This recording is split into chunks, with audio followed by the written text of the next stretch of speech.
Ya, halo, selamat datang kembali di channel United Identity, channel untuk para fans Manchester United yang selalu berpikir logis dan sistematis. Jadi gue akan membahas sedikit gitu ya. Salah satunya yang berkaitan dengan pelatih, tapi bukan urusan memecat nih, bukan ngomongin pelatih lain ya. Sama ada satu fenomena yang menurut gua secara umum bisa gua koneksikan gitu ya. Jadi Fabrizio Romano mengatakan bahwa ajang Piala FA ini mungkin sebagai penentuan 50-50 ya. Mungkin ya gue bilang sebagai ajang penilaian penting, proses assessment lah kalau dalam suatu perusahaan gitu, manajemen Ineos terhadap Erik ten Hag. Tapi indikator atau parameter yang digunakan adalah bukan hasil. Dalam arti pengen melihat di lapangan seperti apa sih permainannya, mentalitasnya, gaya bermainnya. Jadi Ineos ini pengen menilai Ten Hag di Piala FA dari prosesnya, gitu ya. Kalau lo dalam suatu manajemen perusahaan gitu ya, entah di tim manapun gitu, proses itu kan tidak pernah mengkhianati hasil gitu loh. Itu selalu dibahas itu. Dan selalu di review, terus di review, diperbaikin, di review, diperbaikin, dikontrol. Itu kalau dalam suatu manajemen perusahaan, dalam suatu manajemen lah ya. Walaupun dia if itu pun manajemen olahraga, manajemen bisnis apapun gitu loh. Jadi lawannya kan Manchester City ya, yang udah tahu pasti secara struktur, secara kepelatihan, secara bisa jadi sebagian besar pemain itu kan 1,5 level di atas Manchester United. Ya kalau secara nama ya jelas siapa yang paling besar, Manchester United. Dan secara mental juga Manchester City baru juara liga gitu kan. Nah, ibaratnya kalau hasil, kalau secara di atas kertas atau secara matematis gitu ya, atau secara dugaan-dugaan orang ya pasti kalah nih Manchester United. Tapi kan di lapangan itu beda gitu loh. Cuman perbedaan yang akan dibawa di lapangan itu pasti itu adalah suatu rangkaian proses yang harusnya sudah terorganisir atau terbentuk dengan sistem yang rapi. Ini yang Ineos mau lihat gitu loh. Bisa jadi dengan kehadiran Jason Wilcox, dia mungkin udah mulai hadir di latihan-latihan sekarang nih untuk ngeliat gitu. Oke, untuk pertandingan final FA ini gimana sih latihan yang diterapkan ke pemain, ada coaching apa sih yang dilakukan, terus Erik ten Hag mempersiapkan staff-staffnya seperti apa sih, termasuk staff medisnya, termasuk staff kitman-nya, perlengkapan ininya, terus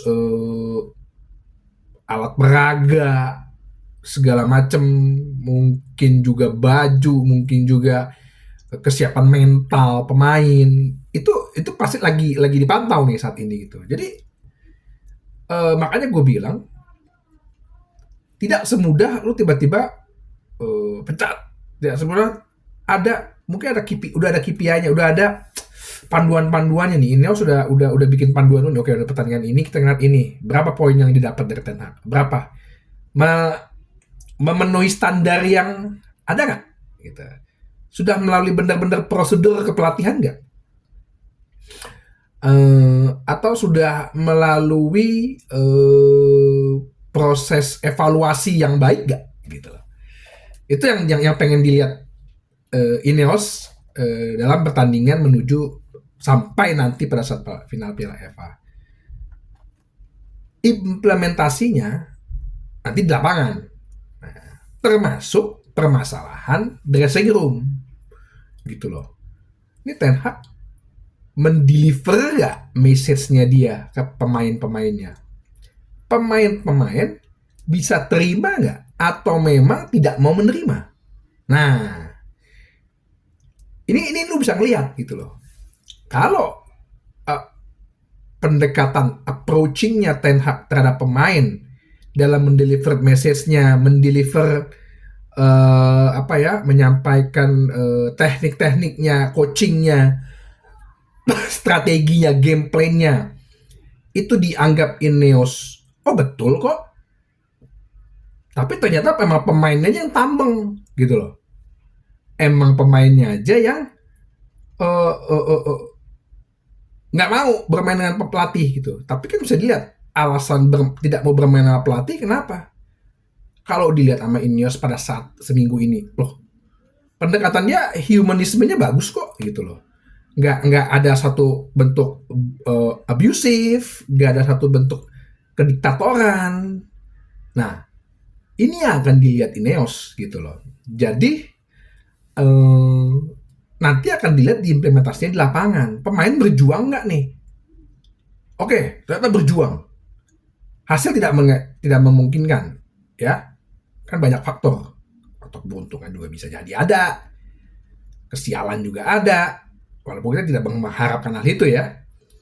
Keputusan wasit yang kontroversial bisa aja. Mental yang tiba-tiba turun, mental pemain City yang tiba-tiba 2 kali lipat, itu kan banyak halnya. Nah, itu akan dilihat. Oh, kalau misalnya ternyata emang semua delivernya bagus, pemain-pemain juga ada bagus, oke, berarti ini ada satu missing link nih. Apa nih masalahnya nih? Kepercayaan diri kah? Gitu. Tingkat rasa rasa karena ada rasa safe kah? Ini gue main nih, besok gue dipecat gak ya jadi pemain? Ini besok gue dijual gak ya? Nah, kayak gitu-gitu loh. Tapi kalau misalnya pada saat udah di deliver bagus, udah itu bisa diamatin kok. Ya ini kan juga orang pinter dan dia punya ahli-ahli gitu. Dan udah diamatin dari sisi prosesnya itu baik, apa yang dilakukan juga udah sesuai, bahkan di luar standar atau di atas standar. Terus pada saat permainan nanti pemainnya kayak bingung ngejalaninnya atau kayak ogah-ogahan, oke, berarti di pemasaran mungkin di pemain. Siapa aja pemainnya? Oh ini si Wan Bisaka. Kenapa nih? Oh mungkin dia ngerasa kayaknya gue dijual. Oh yaudah gue jual gitu. Atau bisa jadi McTominay gitu. Oh McTominay nih sebenarnya emang nggak bisa aja menerima ini emang kapasitas otaknya gitu ya secara kasar nggak bisa nerima instruksi pelatih. Oh ya lo gue jual gitu loh. Atau ternyata misal Bruno Fernandes memang dia mentalnya aja nggak bagus gitu ternyata, dan dia udah dapat pengarahan dari pelatih, tapi masih begini juga. Oh ya udah, berarti lu yang dilepas. Atau bisa jadi Ten Hag juga banyak yang salah gitu loh, banyak Ten Hag mungkin abusive terhadap pemain, Ten Hag-nya cuman bisa nyuruh-nyuruh doang gitu, atau nggak mempertunjukkan apa sih dari secara detail begini. Terus pemainnya nggak perform. Oh ya berarti ini ada masalah di pelatih nih. Kita bicara lagi Pak Ten Hag begini gini. Penilaian kami begini. Apakah sebaiknya Bapak mau bagaimana? Karena kita maunya begini Pak. Bisa terima apa tidak? Nah seperti itu. Ini agak related dengan agak fenomena yang 2-3 hari ini terjadi ya. Banyak pelatih yang tiba-tiba mundur gitu, banyak. De Zerbi, semalam tiba-tiba Pochettino, terus gagalnya Munchen ngedapetin banyak pelatih, bahkan terakhir mau ngambil Vincent Kompany. Nah, gue ngeliat saat ini strategi Moneyball ya, kalau lo pernah nonton filmnya gitu ya, itu kan cara sports management Amerika sebenarnya. Ini yang agak membedakan sports management Amerika dan Eropa gitu. Ini kalau secara globalnya ya. Sport manajemen Amerika tuh lebih mendetail secara data, tapi dia secara komersialisasi dia bagus gitu loh. Kalau manajemen sportsnya di Eropa itu kan dia lebih kepada mungkin faktor culture gitu loh, faktor feodalisme karena dulu bahasa penjajah kali ya. Jadi struktur bahwa yang di atas nih yang menentukan, yang maha tahu gitu, yang manajer itu yang mengetahui segalanya gitu. Itu kan faktor Eropa gitu loh. Dan perlahan-lahan kayaknya sistem manajemen sport Amerika tuh udah mulai meng, mengganti gitu loh secara kasarnya ya teknik-teknik atau filosofi-filosofi manajemen sport di Eropa gitu. Jadi yang gue lihat kayaknya banyak nih sekarang pelatih-pelatih itu diharapkan udah hanya menjalankan SOP yang sudah dipersiapkan, manual book gitu loh. Lo kalau tahu American football, kalau orang bergabung itu manual book itu segini dan mereka harus hafal. Gua rasa ini yang mungkin akan mulai diterapkan gitu di berbagai way. Jadi udah deh, lo kayak contoh Leverkusen deh. Gue liat Leverkusen tuh secara struktur, secara gue ngeliat websitenya dia lebih bagus daripada websitenya MU. Lo kalau ngeliat perusahaan tuh lihat websitenya deh. Bahkan seorang medical aja itu posisinya adalah sebagai seorang direktur gitu. Yang berarti segala SOP kebijakannya dan segala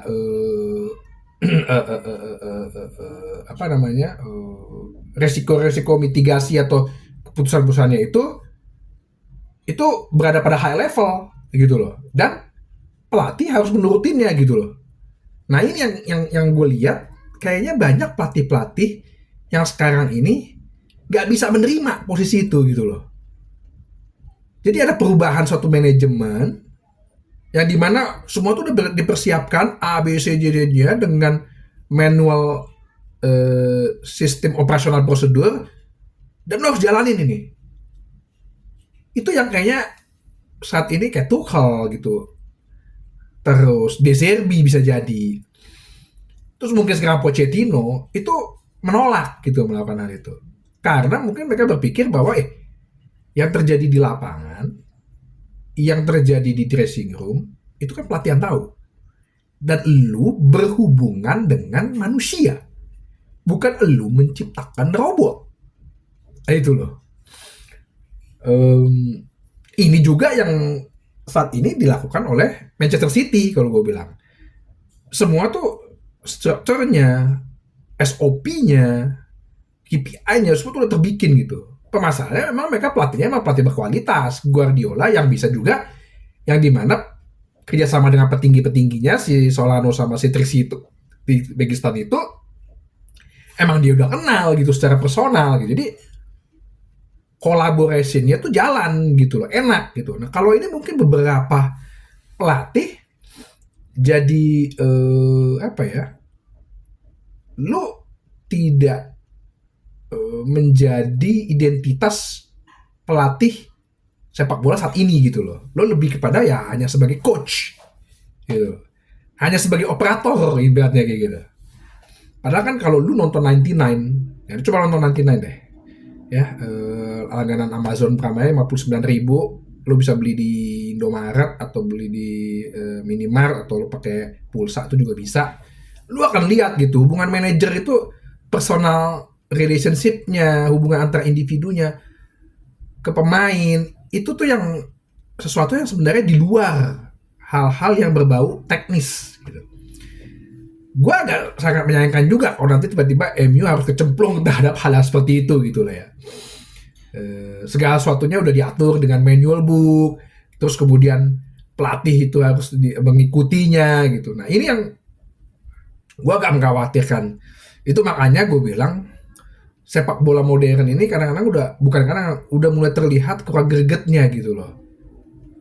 kan kita pengen sepak bola itu adalah ya menghibur kita, membuat orang happy gitu. Kalau kata Alex Ferguson, lu bikin orang happy gitu loh dengan kemenangan, dengan permainan yang indah. Ya kalau nggak main indah, ya lu menang gitu loh. That's it. Dan itu kan human gitu, bukan football manager, bukan komputer gitu. Itu sih yang gua coba pengen bahas gitu.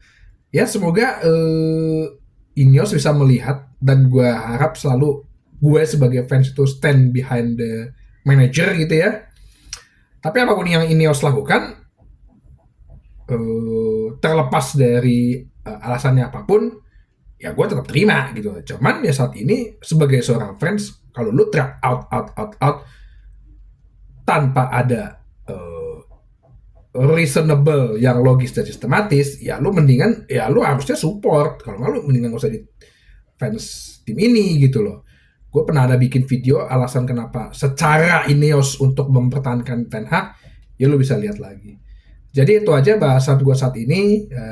Sampai ketemu lagi di bahasan berikutnya di channel United Identity, channel untuk para fans Manchester United yang selalu berpikir logis dan sistematis. Terima kasih.